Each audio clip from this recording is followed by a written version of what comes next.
আমার কপালটাই খারাপ রে, আমার জীবনে কিছুই হইল না রে। আসসালামু আলাইকুম বড় ভাই, কেমন আছো? আর থাকারে ঝিলিক, তোরা তো আমার জন্য কিছুই করলো না রে। আমরা তোমার ছোট বোন, আমগের আর কি বা করার ক্ষমতা আছে ক বড় ভাই? এই যে শিক্ষিত মানুষ হয় একটা বোকার মতো কথা কলি। শোন, ছোট মানুষও অনেক সময় অনেক বড় কাজ করে পারে, বুঝছিস?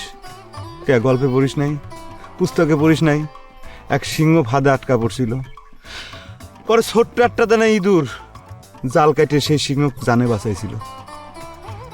তুমি তো শিরম কোনো জালের মধ্যে পড়ো নাই বড় ভাই, আর আমারও তো ইঁদুরের মতো দাঁত নাই যে তোমাকে জাল কেটে বাঁচাবো। তোরা এসব কি কথা করছিস? তোরা গ্রামের যারা যুবক নিয়ে সালফল আছিস, তারা যদি আমার জন্য একতা হয়ে একবার বিয়ের কথাটা তুলিস, তাহলে পরে তো আমি জানে বাঁচে যাই রে। কে বইতে পড়িস নেই, একবার এক কবুতর শিকারির ফাঁদে পড়েছিল, ওরে সব কবুতর মিলিয়ে সেই জাল সুদ দিয়ে শিকারির জাল সুদ দিয়ে উড়িয়ে নিয়ে চলে গেল। তোরা শিক্ষিত মানুষ হয় যদি এইসব জ্ঞান অর্জন না করিস, তাহলে কেবা করে হবি রে? কলাম তো বড় ভাই, বইয়ের গপ্পের সাথে বাস্তবতার কোনো মিল হয় না। আর আমার যতটুকু সাধ্য মনে করো আমি করতেছি।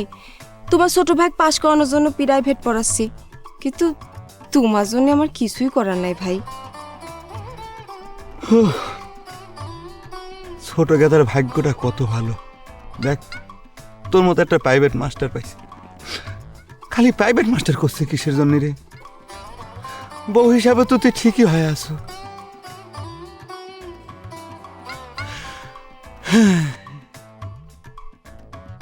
আমার কপালটাই খারাপ রে,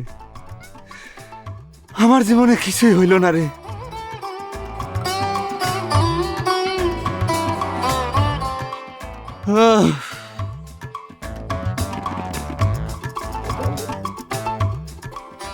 এই যে এই সাইনা, তোমাকে পায়ে ভালোই হয়ে গেল। আচ্ছা সাইনা, মাসে তোমার হাত খরচের জন্য কি পরিমাণ ওয়াং লাগতে পারে? ওয়াং? ওয়াং আবার কি? ওয়াং মানে হচ্ছে টাকা। টাকা কি পরিমাণ টাকা লাগতে পারে? তা হঠাৎ করে আমার হাত খরচের খোঁজ কেমাই জায়গা দাও? না, মনে করে হিসাবটা করে রাখতেছি। বিদেশে গিয়ে তো মেলা ওয়াং কামাই করব, সেখান থেকে মাসে কত ওয়াং জমা হবে, কত ওয়াং খরচ হবে, বছরে কত হবে। আচ্ছা তোমার হাত খরচের পরিমাণটা কত? হিসেব তো করতে চাও মাইজে গেদা, কিন্তু সমস্যা হলো তোমার পাঠানো হাত খরচ আমি কিরাম করে নিব? কেমন করে নেব মানে? আমি মালয়েশিয়া থেকে ডাইরেক্ট তোমার নামে পাঠাবো, তুমি খালি নিয়ে খরচ করা শুরু করবা, ফুরাই গেলে আমার কাছে চাবা, আমি আবার পাঠাবো। মোট কথা হাত খরচ নিয়ে কোনো টান না পড়ে চায় না।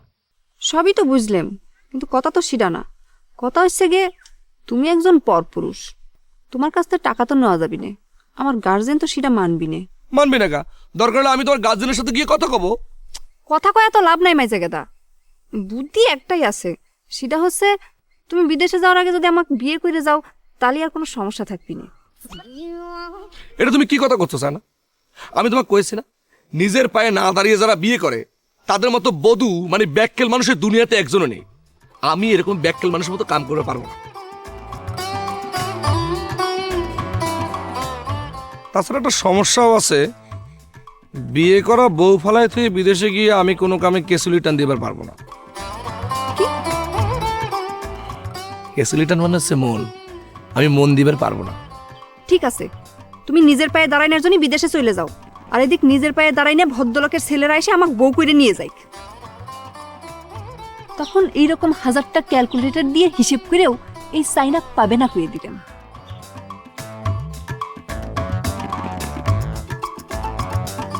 কাকা, আমাকে একটা কথা কন তো, এই যে পাসপোর্ট হলেই কি মানুষ বিদেশে যেতে পারে?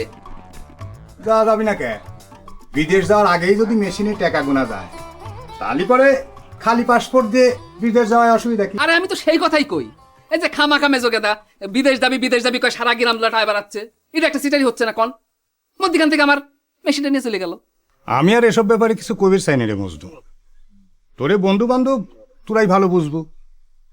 আর তালেব আলী ভাইয়ের 3টে সওয়াল হয়েছে একই কেসেমের, আর তালেব আলী ভাইয়েরও দোষ আছে, ছোটবেলার তেন গেদা গেদা করে এখনো গেদাই বানা রাখেছে। শোনেন কাকা, ও যে তালেব চাচার 3 গাদা, ওগারে আমি 3 গাদা কব না, ওরা আসলে 3 গাধা। লোকটার জন্য খারাপই লাগে, সারা জীবন কষ্ট করে এই বয়সেও যদি এরকম কষ্ট করে 3টে জুয়েন সাল থাকতি তাহলে কি সহ্য হয় ক? কিছুই না, ও যদি ভাত বন্ধ করে দেওয়া যায় না তাহলেই সাইজ হয়ে যায়। কোনো বাপ মা কি তাই করির পারে? না